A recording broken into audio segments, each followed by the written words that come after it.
Bonjour à vous et bienvenue sur votre plateforme de la dévotion matinale nommée P20. Aujourd'hui, nous entamons un autre thème, un nouveau thème comme d'habitude, qui est intitulé « Dieu déteste le mensonge ».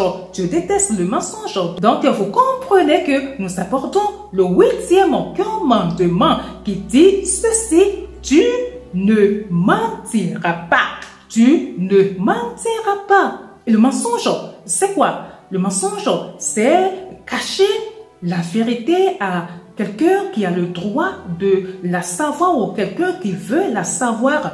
C'est aussi le fait de commencer à dire une vérité et à ne pas l'achever. C'est-à-dire, on commence, mais à la fin, on déraille quoi? On dit toute chose que ce qui est.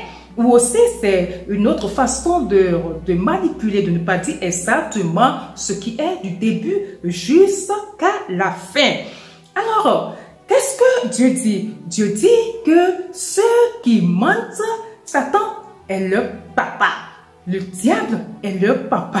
Ça voudra dire que Dieu ne nous reconnaît pas comme étant ses enfants, étant ses fils bien-aimés lorsque nous nous mettons à mentir. Et le mensonge est très subtil. Hein? Des fois, on est là, on est en train de mentir sans le savoir, ça va tout seul quoi. Je me rappelle, ça s'est passé quoi, il y a 3 jours, où il y a une dame dans le quartier qui venait sonner parce que bon, elle voulait quand même que je lui donne quelque chose. Hein.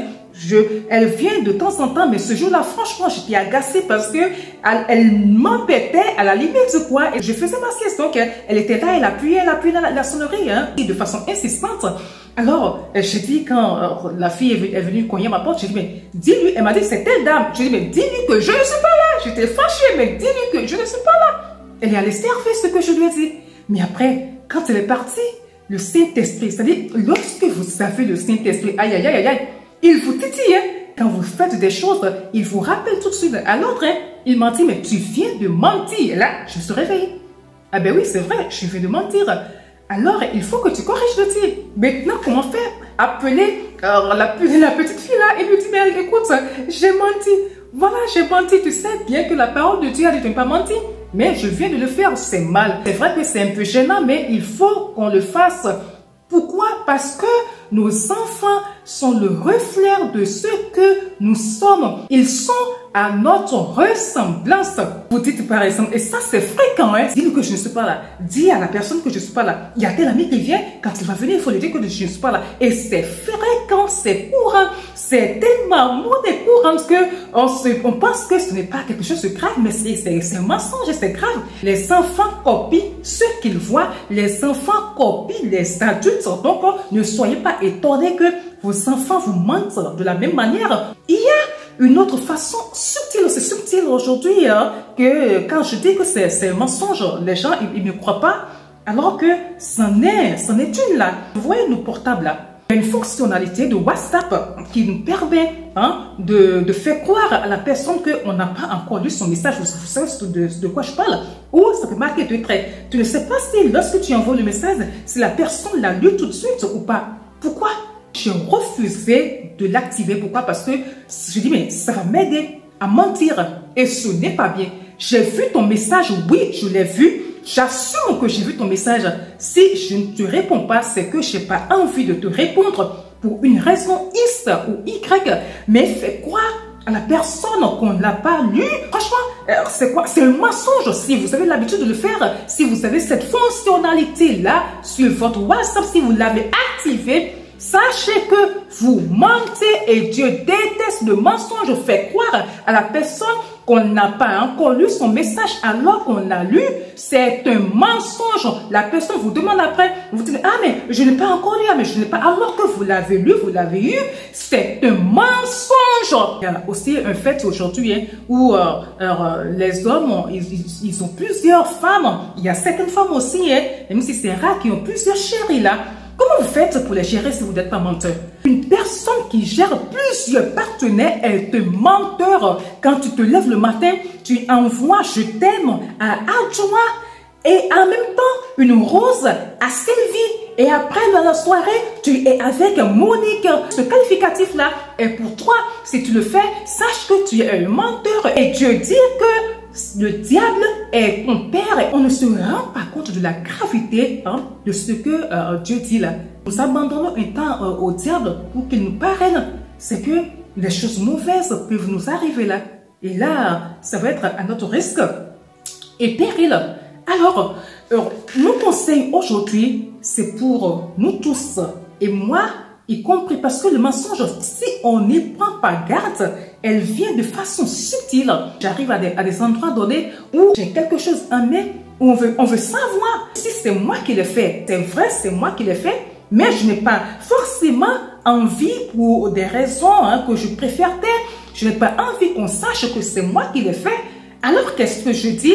Je dis, mais je fais partie de ceux qui le font. Ce sont plusieurs à le faire. Et je fais partie des personnes qui fabriquent cet article-là. Est-ce que c'est vrai? C'est vrai parce que oui, il y a des gens qui m'aident dans mes tâches. Donc, je fais partie de ces personnes-là. Vous voyez, donc, il y a des moyens détournés qui ne sont forcément pas des mensonges. Si autant est que on ne veut pas dire des choses crues, parce que des fois, dire des choses crues peut nous apporter quelques soucis. Alors, donc, si c'est de ça qu'on a peur, on peut essayer de dire les choses autrement sans pour autant mentir.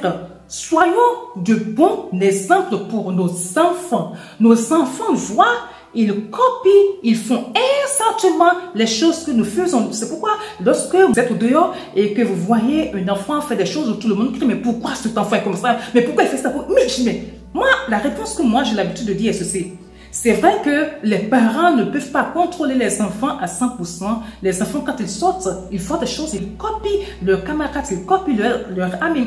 Mais il y a une chose, lorsque vous mettez la crainte de Dieu dans le cœur de l'enfant, c'est tout de suite facile à repérer quoi. Un enfant est le reflet de ses parents. N'allez pas chercher de midi à 14h. C'est vrai que les enfants copient, mais il y a un certain degré de bêtise, un certain degré de comportement que lorsque vous observez de près, vous voyez que non, ça, certainement que c'est comme ça que ça se faisait, ou du moins c'est qu'il a copié ça de chez lui, de ses parents, quoi. Et il reproduit exactement ce qui se fait chez lui. Alors, si vous ne voulez pas que vos enfants soient étiquetés au dehors comme étant un enfant qui a tout près de ses parents, un enfant qui est à l'image de ses parents menteurs, alors, cher papa, chère maman, chers frères et sœurs, apprenons à dire la vérité. Non, le mensonge ne sauve pas. Au contraire, Dieu nous dit que celui qui ment, c'est le diable qui est son père. Alors, soyons du bon exemple pour nos enfants. Nos enfants ont besoin de dire quand ils grandissent que les parents ont été un exemple pour eux. Alors, soyons de très bons exemples pour nos enfants et nous en sortirons honorés. Allez, on s'arrête ici aujourd'hui. On se dit à demain. Bonne méditation à vous et shalom.